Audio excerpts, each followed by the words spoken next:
I was almost Asian Heim. R.I.P. Asian Heim, but was never born.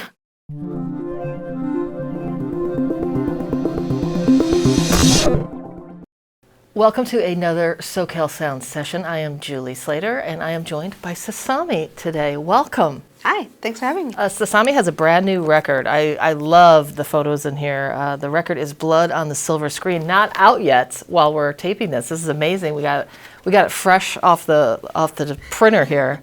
I've never seen it until today. What I know, that's so great. I'm like showing you your own vinyl. What a great picture. It's so awesome. So this album comes out on March 7th. We're very excited. We've been playing a couple of the songs. Tell me about, well, you've been here, you said, with King Tuff. You were playing keyboard? Yeah, I was playing a Moog Opus 3 and a Wurlitzer. Yes, I was a key wizard at the time. I've been playing music for a long time in the greater LA area, so I've worn a lot of hats, done a lot I know, of gigs. sometimes I forget that you were in Cherry Laser, which is very funny. I'm Asian, so I'm ageless, so I keep being a young adult forever. That's right, well, you look amazing. I'm young adult age. So tell us about, on your last album, you went on tour with a metal band, and now you've decided to do a pop record. And you seem very, totally psyched about doing pop. What drew you to that, and was it anything going on in your life? Is it a personality reflection? I mean, I'm doing some deep thinking here, Sasami. Good early morning therapy.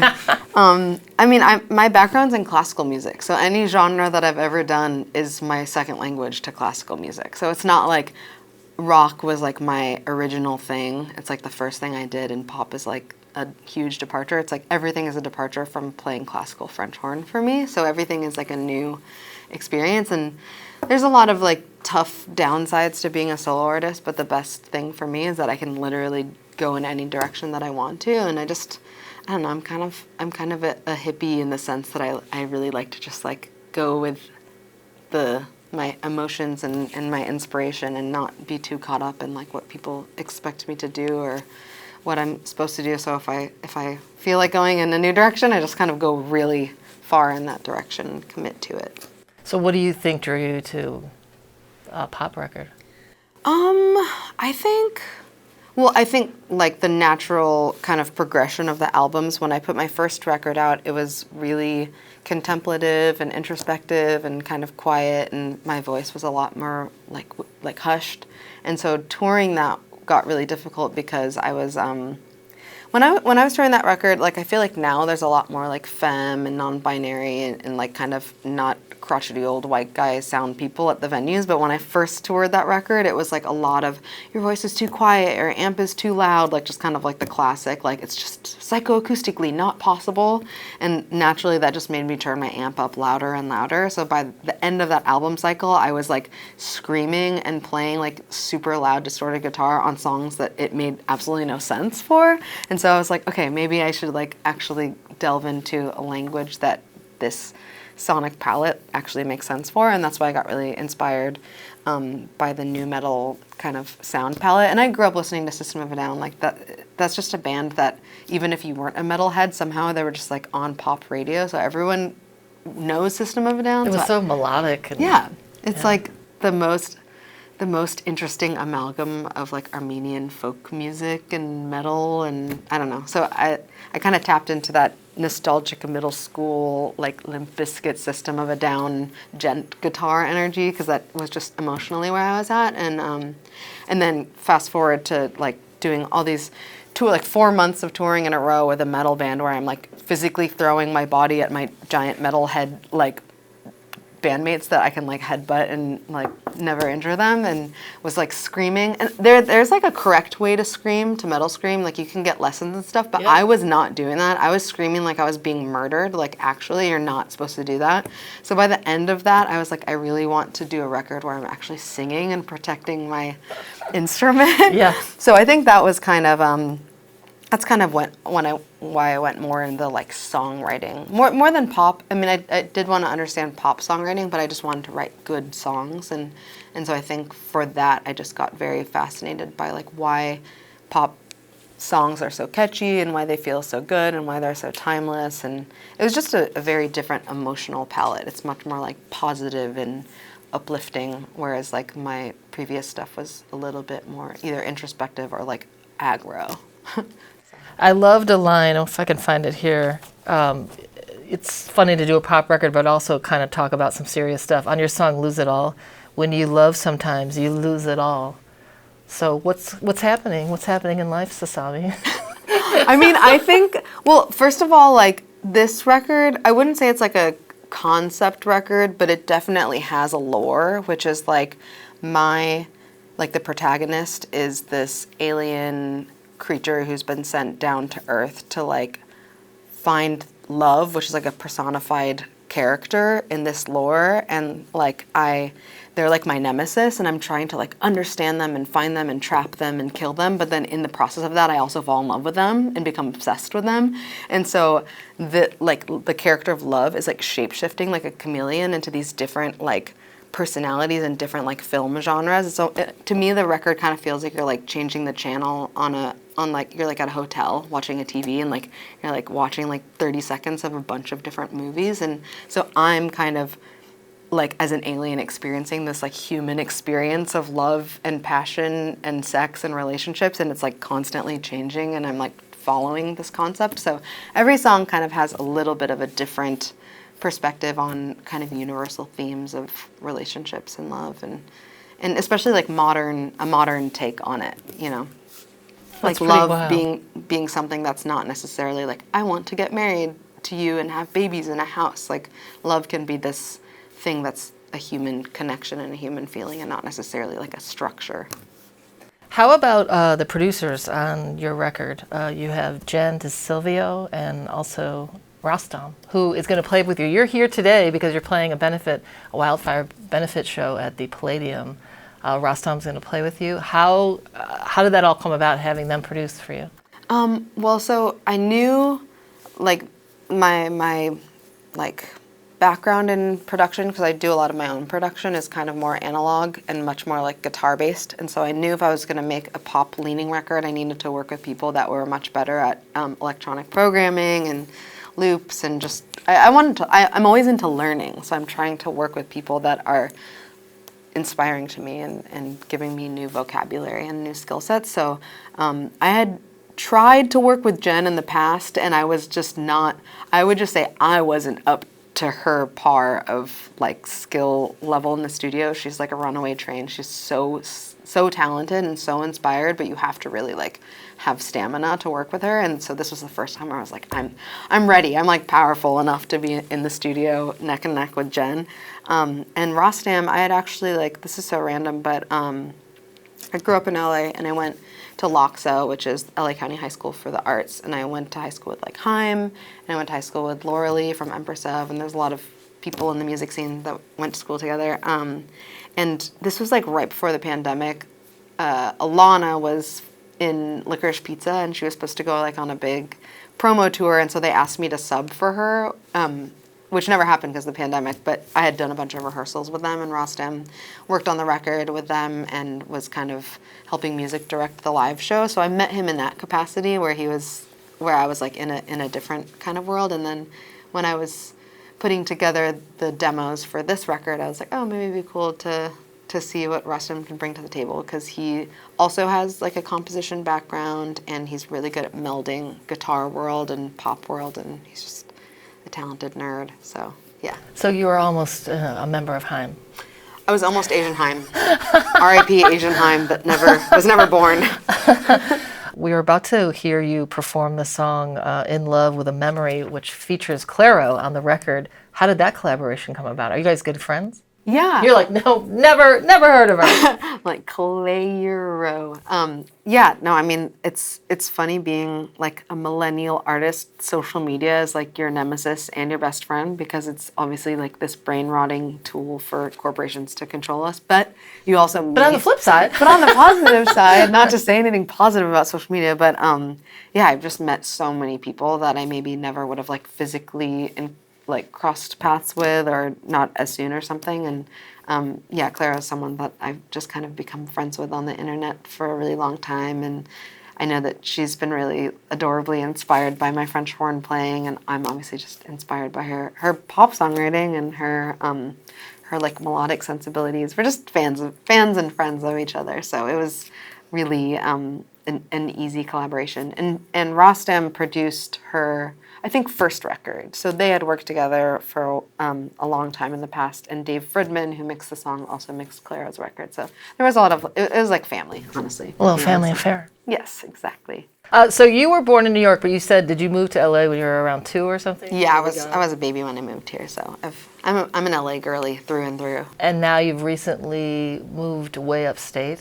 Yes, I moved to Northern California, like an hour north of San Francisco on the coast. It must have been crazy being really a true Angelino with all these wildfires, but also being, it's weird, you know, to live here is one thing, but also you're so ingrained in Los Angeles, but you are up north. Like, how did all that feel for you? Yeah, I mean, it's a huge reason why I moved to Northern California is because I find LA to be extremely dry, and I'm really into mycology, and mushrooms and fungus thrive where there's dampness, and so I love LA, and there is a mushroom season in LA, of course, but there's a much longer mushroom season in Northern California, which is why I moved up there.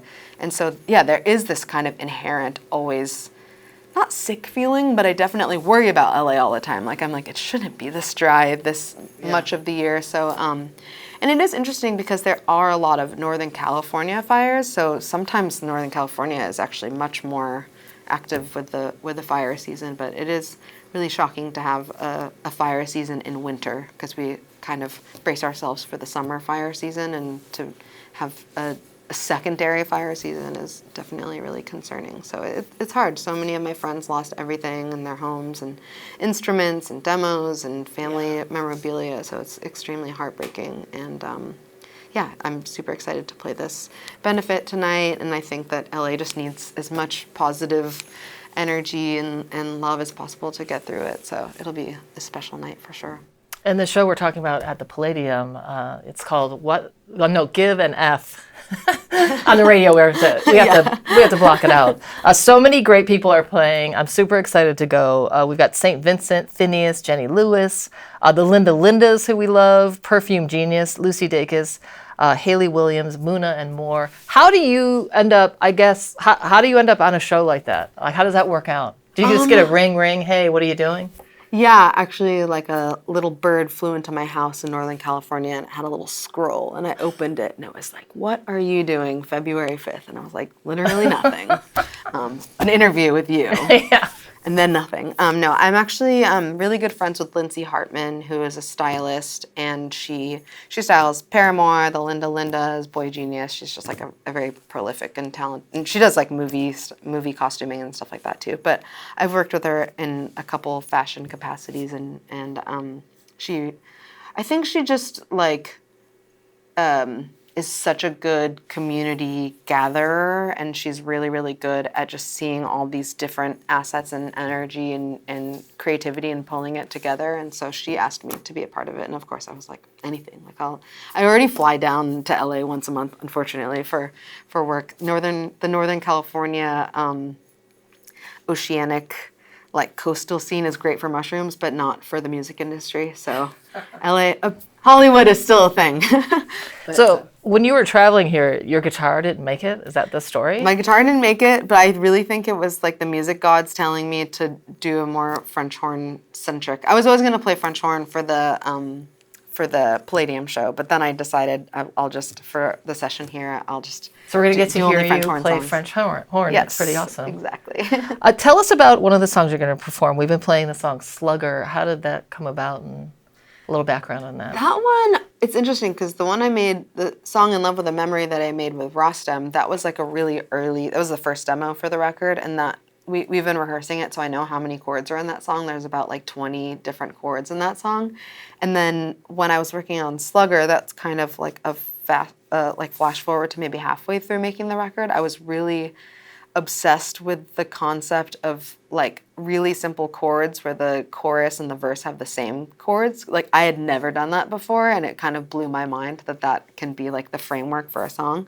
And it's the composer's job to kind of create this dynamic narrative over a really familiar, simple chord progression. So when I was making Slugger, I was like, I want this to be like my pop songwriting dissertation for the record. And there are a lot of things that I found, like different chapters in the book of pop songwriting, but it's like, again, like the chord progression kind of being the same in the verse and the chorus. There's a lot of like cultural references that tie it to a certain time. There's like sound bites. There's electronic drums. There's real drums. A lot of synths. So yeah. So you started out making it really simple, and then it's like Well, it's interesting. layered. Like the progression is really simple, but because the progression is so simple, the melody can be so much more dynamic and can go so much further because the foundation is so simple. And I think that I had never thought of that. I was just like, oh, if it's simple chords and it's simple melody, but it's not that at all. It's like a white canvas for going anywhere that you want with the melody. Okay, you're doing another song, Nothing But a Sad Face. I think this is the one, oh no, In Love with a Memory was the one that you first wrote for the record. What about Nothing But a Sad Face? Nothing But a Sad Face On. Nothing But a Sad Face On is a revisionist history, like reframing of Eve as a sex icon. Instead of being this like evil character that ruined all of humanity for the rest of time, I like actually think of her as being this like hot main character that like she actually chose to leave the Garden of Eden, or maybe she got banished for being like too promiscuous or something. But the song is kind of like a portrait of her, like she's just been banished, so she's like leaning against the Garden of Eden gate and she's like smoking a cig, and then she like gets into this old convertible car and like just guns it down the highway to like see her lover.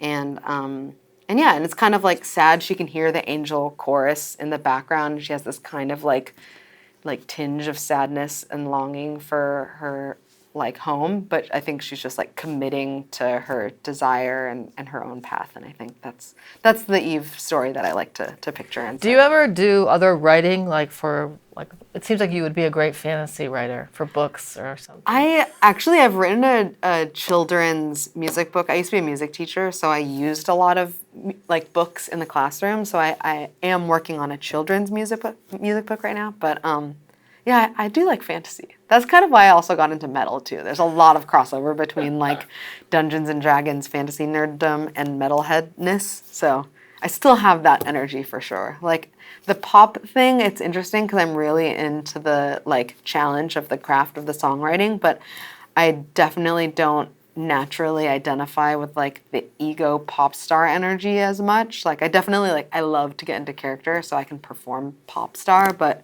I'm just really a nerd at the end of the day. How about the title of the album, Blood on the Silver Screen? What's the deep thought between that? Well, I mean, I was So great. super serious.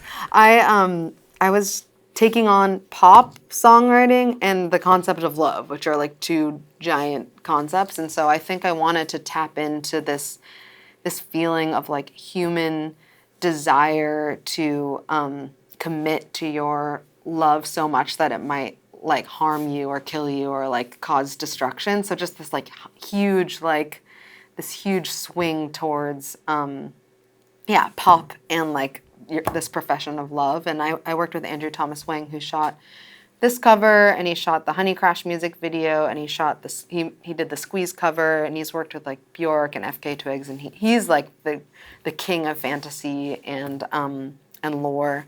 And he and I really collaborated on the visual kind of world that we wanted to build around the album campaign, and so we really kind of dove into the cinematic, sweeping kind of love that is almost self-destructive and just being like unashamed about professing that type of extreme passion. That's so great. So the new album comes out March 7th, Blood on the Silver Screen. I love that you're calling it your Boss Tour with the BOSS. Yes. That's amazing. You're going to be coming to the Lodge Room on April 19th. You are in town tonight to play the Palladium for the Give an F benefit for the wildflowers. Thank you for doing that. That show's going to be so great.